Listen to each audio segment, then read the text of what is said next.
Hey everyone, welcome back to Endless Money Pits. This is a motorcycle, and today I'll show you how to install a Quadlock fork stem phone mount, and then I'll give it a short review. Quadlock is not a sponsor of this channel, and I'll be giving my honest opinions about the product. The procedure should be the same for all motorcycles that can accept this type of mount, and the only extra tool I needed was a flathead screwdriver. The kit came with two pieces that make up the mount, an adapter for larger diameter stems, and an Allen tool that you'll need for installation and adjustment. The part that fits inside the stem will expand to hold the mount in place when you tighten the mounting screw. My motorcycle needs the larger adapter, so I'll show you how to swap that out real quick. First, you'll need to remove this screw on the side. Then you should be able to pull the plastic cap from the top, but it's in there pretty tight.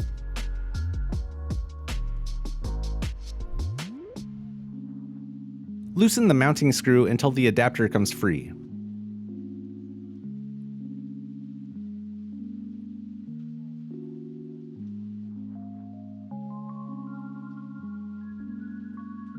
The adapters are shaped so that they fit into splines on the mount and on the retaining nut, so make sure to install them the right way.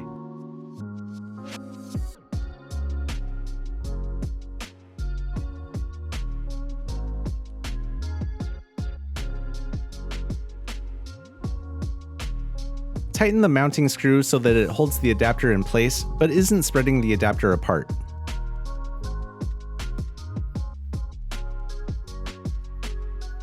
I also bought a Quadlock phone case to use with the mount, so I'll install that now. It's a pretty basic case that my phone just slips into.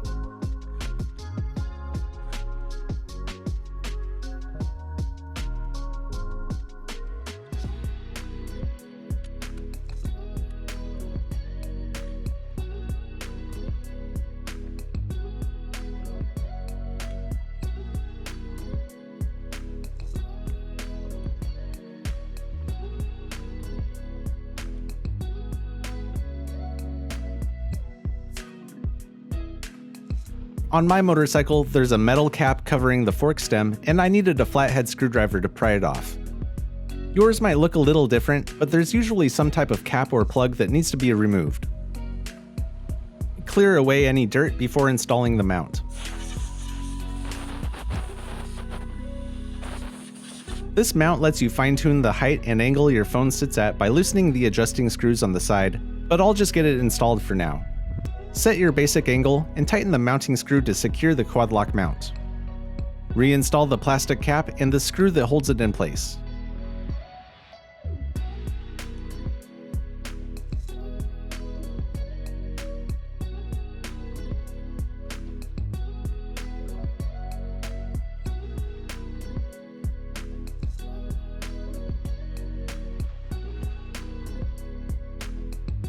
Remove the piece of cardboard holding the screw in the phone clip and install the clip at whatever angle you prefer.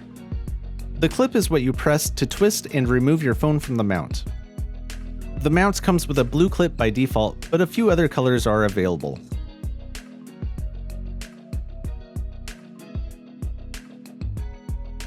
I've been using the Quadlock mount for a couple of weeks now, and it definitely has its pros and cons. I like that my phone feels secure and it sits exactly where I want it. It lets me mount my phone in both landscape and portrait mode, and I can attach and detach my phone with one hand when needed. When my phone's not on the bike, the mount doesn't look ugly or out of place, and it doesn't take up very much space. My main complaint is that the buttons on the phone case are really hard to find even when I'm not wearing gloves, which has been a constant annoyance.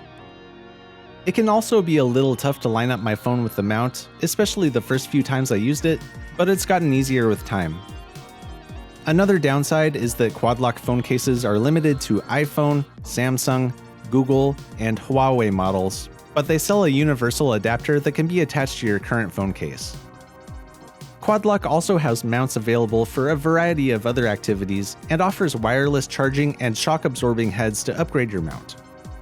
Overall, I'd rate the Quadlock a 4 out of 5 because although the phone case offers little protection and its buttons are often hard to locate, the mount itself and the functionality of the system as a whole are exactly what I was looking for. That concludes this week's video. If you liked this video, make sure to subscribe for more of the best DIY videos on the internet. And until next time, just keep throwing money at it.